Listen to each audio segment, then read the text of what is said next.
Olá, bem-vindos a mais uma análise aprofundada aqui no nosso espaço. Hoje a gente vai mergulhar no momento, assim, bem decisivo do processo civil brasileiro, as razões finais. Temos um material aqui que dá uma introdução boa, né, para quem está começando, mas a nossa ideia é, como sempre, ir um pouco mais fundo, sabe? Tentar extrair o que é realmente essencial, por que essa fase é tão importante ali, ó, pouquinho antes da decisão do juiz. Isso mesmo.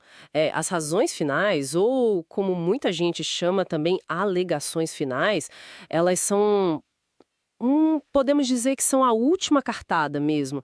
É a chance final, né, que as partes têm para apresentar os argumentos de forma assim bem organizada, conclusiva para o juiz. Isso depois que toda a parte de provas já aconteceu, né?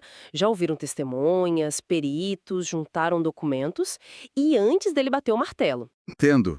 Quer dizer, é tipo um resumo final, mas imagino que seja mais que isso, né? Não é só repetir o que já foi dito, imagino. Qual que é o pulo do gato aí? Com certeza, com certeza. Não é só resumir, não. O objetivo principal é persuadir, é conectar os pontos, sabe? É pegar aquelas provas mais fortes que apareceram durante o processo, amarrar essas provas com a lei, com decisões anteriores de outros tribunais que sejam favoráveis à sua tese Aham. e mostrar para o juiz assim um caminho lógico para ele decidir a seu favor. É o momento de fato destacar os seus pontos fortes e, claro, né, tentar desconstruir os argumentos da outra parte, sempre com base no que foi no que foi apurado no processo. É síntese, mas é uma síntese persuasiva. Entendi. E essa etapa ela tem um respaldo claro na lei, né? Tem artigos específicos para isso? É natural, né? Existem artigos específicos, eles são um trecho do A5.389, que prevê a possibilidade dos advogados incluírem essas considerações finais para emendamento aos processos em juízos de crimes contra a vida. É ali no 5.392, que prevê as contrarrespostas que o advogado desitiqueno pode a fazer no momento desse encerra na prova. Sim, fundamental. A base principal está lá no nosso Código de Processo Civil, o CPC. Os artigos 364 e 365, eles tratam diretamente desse momento processual. Mas olha, mais importante do que decorar número de artigo é entender o porquê disso existir, né? Certo. Esses artigos garantem princípios que são a base de tudo, o contraditório e a ampla defesa. Ou seja, eles asseguram que todo mundo possa dar a sua visão final sobre o conjunto das provas antes que o juiz forme a convicção dele para a sentença. É uma garantia mesmo. Certo, claro. Mas na prática, assim, no dia a dia do fórum, como é que isso acontece? É sempre aquele calhamaço de papel que o advogado entrega para o juiz? Não, nem sempre. O CPC é até bem flexível quanto a isso. Existem duas formas principais. Elas podem ser orais, Orais. Como assim? apresentadas ali na hora, sabe? Ao final da audiência de instrução e julgamento, logo depois que termina a coleta das provas, o juiz passa a palavra, normalmente dá um tempo limite, uns 20 minutos, prorrogáveis por mais 10, para cada advogado expor os pontos principais. Ah, direto na audiência. Exato. A outra forma é por escrito. Aí sim, são os memoriais que você mencionou. Isso acontece mais quando o caso é mais complexo, sabe? Muita prova documental, questões de direito muito intricadas. Entendi. Aí o juiz pode achar melhor dar um prazo, né, para as partes prepararem essa peça final com mais calma, com mais detalhe. No procedimento comum, que é a regra geral dos processos, as duas formas são possíveis, o juiz decide ali. Agora, em procedimentos mais rápidos, tipo juizados especiais, aí a forma oral é bem mais comum, para dar mais agilidade mesmo. Ah, então faz sentido.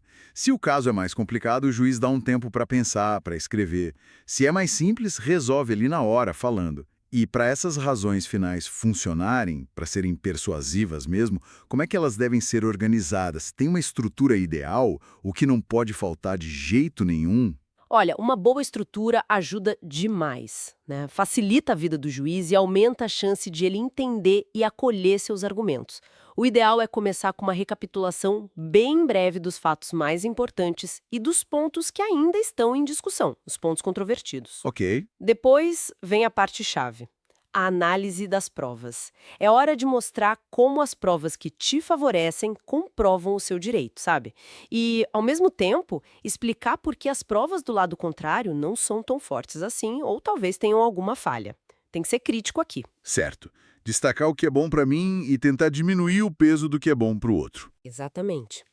Aí você conecta tudo isso com a fundamentação jurídica, ou seja, quais leis se aplicam, o que dizem as decisões de tribunais superiores sobre casos parecidos, a tal da jurisprudência, e também o que os estudiosos do direito, a doutrina, falam sobre o assunto. E para fechar, um pedido claro, objetivo. O que você quer que o juiz decida? Procedência do pedido, improcedência, acolhimento de uma tese específica. Tem que ser direto ao ponto, clareza, objetividade e, claro, poder de persuasão são fundamentais. O erro comum é só ficar repetindo tudo que já foi dito antes. O segredo é realmente sintetizar e focar no que pode virar o jogo. E lembrar, né? O juiz precisa fundamentar a sentença dele. Está lá no artigo 489 do CPC. Razões finais bem feitas já dão meio caminho andado para ele. Nossa, faz todo sentido. E pensando nisso, quer dizer, perder essa chance, essa oportunidade de apresentar as razões finais, deve ter um impacto bem sério no processo, né? Imagino a pressão nesse momento. Gigante. Exatamente. A falta dessa oportunidade, ou seja, se o juiz simplesmente pular essa etapa e sentenciar, isso é visto como uma falha processual gravíssima. É o que a gente chama de cerceamento de defesa. Basicamente, é impedir que a parte se defenda completamente. Cerceamento de defesa. Entendi. E o Superior Tribunal de Justiça, o STJ, lá em Brasília, que é um dos nossos tribunais superiores, tem um entendimento muito firme sobre isso. Já decidiu várias vezes que impedir a apresentação das razões finais gera nulidade do processo. Nulidade, ou seja, pode ter que anular a sentença, voltar etapas. Caramba. Justamente por violar garantias que estão na Constituição Federal, lá no artigo 5º, e no próprio Código de Processo Civil. É um direito processual muito importante, não dá para pular. Uau, ok. Agora ficou bem claro mesmo. Então, resumindo a ópera, as razões finais são esse arremate final, estratégico do processo.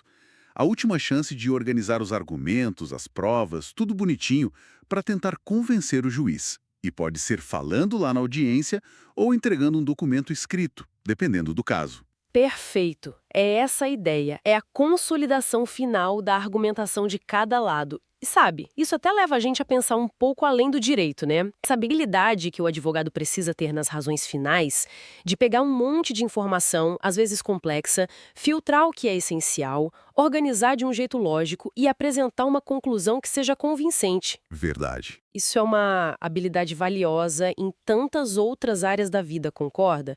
Não só no tribunal. Fica até uma reflexão, né? Como será que essa clareza na comunicação final, essa capacidade de síntese e persuasão, pode influenciar outras decisões importantes no nosso dia a dia, fora do mundo jurídico? Ótima reflexão. Algo para a gente pensar mesmo. Como apresentar bem nossas ideias faz a diferença em qualquer situação. Muito bom.